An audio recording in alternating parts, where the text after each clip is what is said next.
Ngày 18 tháng 8 năm 2026, một ngày mà đối với rất nhiều người có thể chỉ là một ngày bình thường, nhưng với mình, đây lại là một ngày đặc biệt đến mức chẳng biết phải dùng bao nhiêu lời mới có thể nói hết được cảm xúc trong lòng. Bởi vì ngày 18 tháng 8 năm 2025 là ngày năm chàng trai trẻ ấy chính thức debut. Và hôm nay, ngày 18 tháng 8 năm 2026, Cortis đã đi được tròn một năm. Một năm không quá dài, nhưng cũng chẳng hề ngắn. Một năm đủ để mình nhìn thấy những nụ cười, những giọt nước mắt, những lần cố gắng, những bước tiến và cả những lúc các cậu phải mạnh mẽ hơn rất nhiều so với tuổi của mình. Mình biết đến Cortis vào cuối tháng 9, đầu tháng 10, những ngày mùa thu. Lúc ấy mình chưa biết rằng 5 người các cậu sẽ trở thành một phần đặc biệt đến như vậy trong cuộc sống của mình. Mình đã xem những documentary từ thời pre-debut của các cậu rất nhiều lần. Mỗi lần xem lại, mình đều có một cảm giác rất khó tả. Nó hoài niệm đến lạ, nhẹ nhàng đến lạ. Như thể mình đang nhìn lại một đoạn ký ức mà bản thân chưa từng thật sự sống cùng, nhưng lại cảm thấy thân thuộc vô cùng. Nhìn 5 người các cậu của những ngày ấy, mình thấy những cậu bé đang cố gắng chạm đến một giấc mơ còn rất xa. Và rồi ngày 18 tháng 8 năm 2025 đến, các cậu thật sự debut. 5 chàng trai trẻ ấy đã bước lên sân khấu, mang theo những ước mơ, những năm tháng nỗ lực và cả những điều mà chẳng ai ngoài chính các cậu hiểu hết được. Mình thật sự rất tự hào, không chỉ vì các cậu tài năng, mà bởi vì mình biết để có được ngày hôm nay, các cậu đã phải đánh đổi và cố gắng rất nhiều. James, người anh cả luôn đứng lên bảo vệ ước mơ và các em. James à, nếu phải nói về cậu bằng một từ, có lẽ mình sẽ chọn kiên cường. Cậu đã thất bại không chỉ một lần. Có những lần mọi thứ không đi theo hướng cậu mong muốn. Có những lúc chắc hẳn cậu cũng từng tự hỏi liệu mình có nên tiếp tục hay không. Nhưng điều khiến mình xúc động nhất là sau tất cả những lần ấy, cậu vẫn đứng lên. Không phải vì cậu chưa từng mệt mỏi, mà bởi vì dù mệt mỏi, cậu vẫn chọn bước tiếp.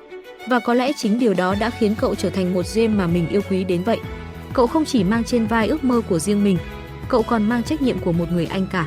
Mình nhìn cách cậu quan tâm đến những thành viên nhỏ tuổi hơn, cách cậu ở bên cạnh các em, cách cậu yêu thương và chăm sóc mọi người, mình luôn cảm thấy có một sự ấm áp rất khó diễn tả. Có lẽ làm anh cả chưa bao giờ là một chuyện dễ dàng. Đôi khi cậu cũng muốn được yếu lòng, muốn có người chăm sóc mình, muốn được phép không mạnh mẽ. Nhưng cậu vẫn cố gắng trở thành chỗ dựa cho những người em của mình.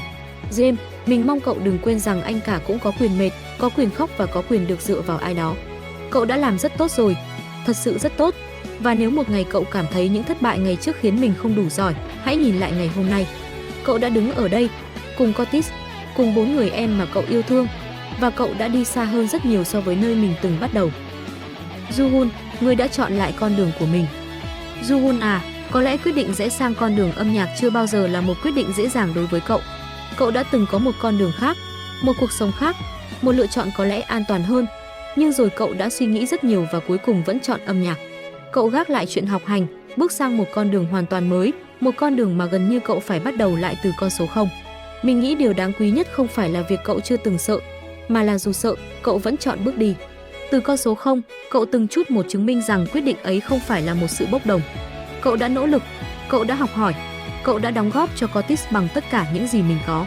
Và hôm nay, khi nhìn thấy cậu đứng trên sân khấu với tư cách một nghệ sĩ, mình chỉ muốn nói rằng, Joohoon, cậu đã không chọn sai. Có thể con đường này khó hơn rất nhiều so với những gì cậu từng tưởng tượng. Nhưng nhìn cậu của ngày hôm nay, mình tin rằng cậu có thể tự hào về quyết định của chính mình. Cảm ơn cậu vì đã không bỏ cuộc. Cảm ơn cậu vì đã chọn Cortis. Và cảm ơn cậu vì đã cho chúng mình được nhìn thấy một Joohoon luôn cố gắng tiến về phía trước. Martin, người giữ Cortis ở lại bên nhau. Martin à, có lẽ cậu không phải kiểu leader khiến người ta lập tức ấn tượng ngay từ lần đầu tiên nhìn thấy. Nhưng càng nhìn lâu, người ta càng nhận ra cậu đặc biệt đến mức nào. Cậu không cần phải nói quá nhiều để chứng minh mình là leader.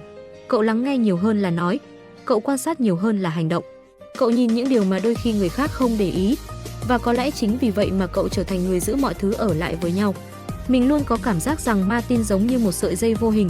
Không phải người đứng giữa để mọi người nhìn thấy, mà là người âm thầm kéo 5 người lại gần nhau mỗi khi có khoảng cách.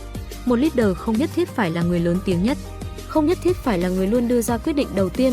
Đôi khi, một leader chỉ cần là người ở đó khi những người còn lại cần. Và Martin, mình nghĩ cậu đã làm điều đó rất tốt. Cậu đã làm một leader rất tốt. Có lẽ đôi khi chính cậu cũng không nhận ra mình quan trọng với Cortis đến mức nào.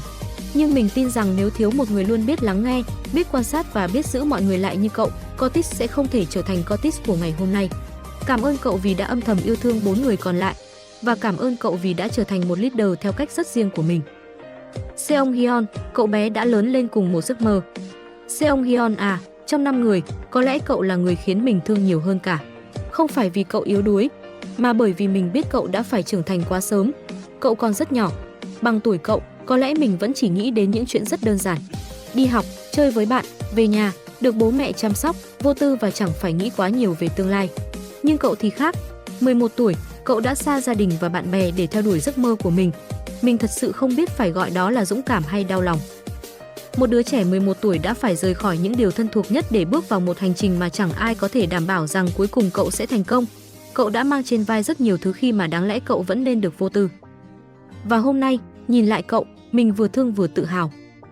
Từ một cậu bé 11 tuổi ngày nào, giờ cậu đã được đứng trên sân khấu với tư cách một ca sĩ. Cậu đã đạt được rất nhiều điều. Cậu có hàng triệu người yêu thương. Có những người luôn chờ đợi cậu xuất hiện.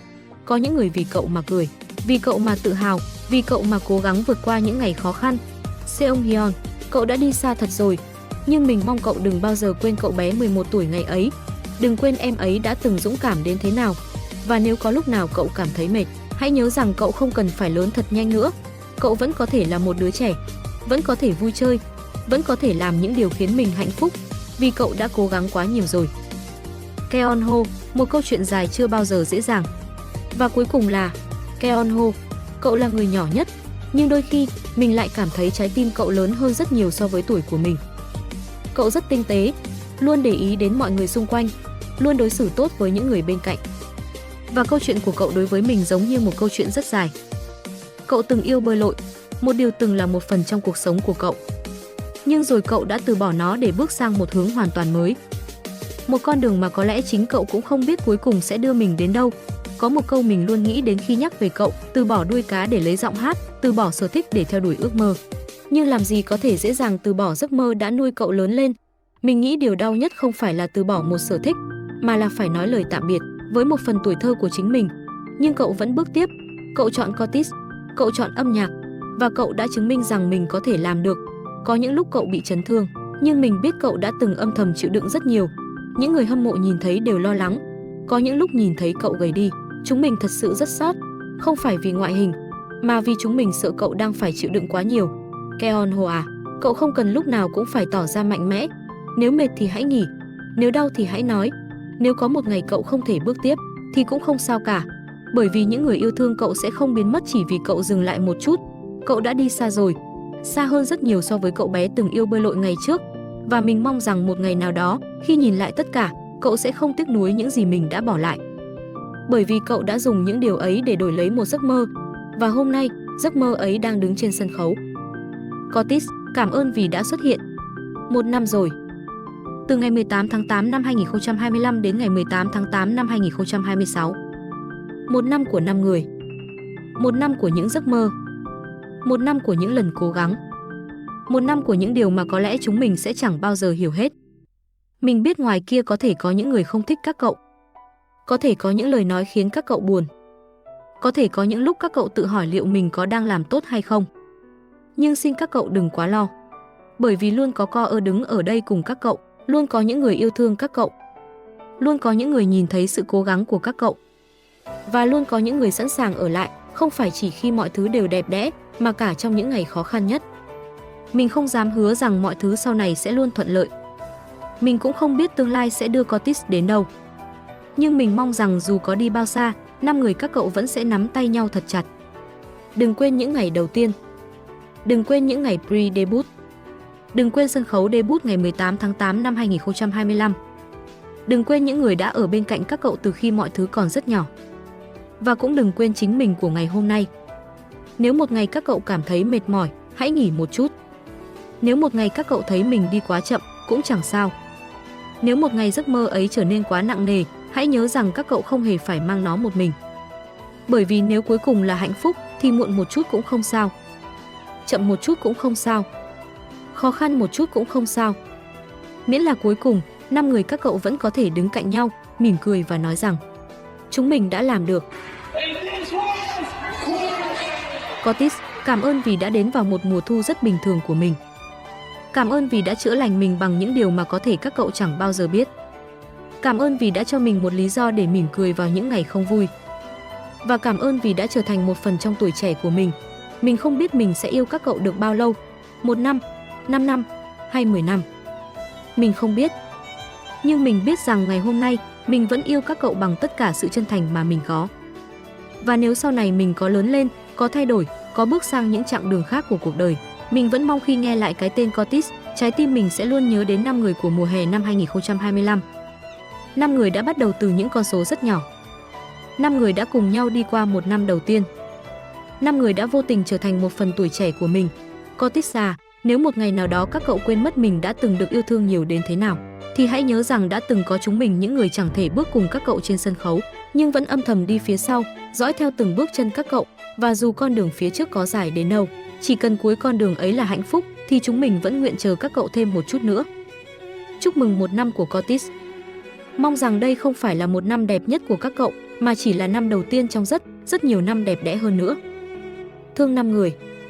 Thương Curtis và thương cả những cậu bé đã từng có một giấc mơ, rồi dũng cảm biến giấc mơ ấy thành hiện thực.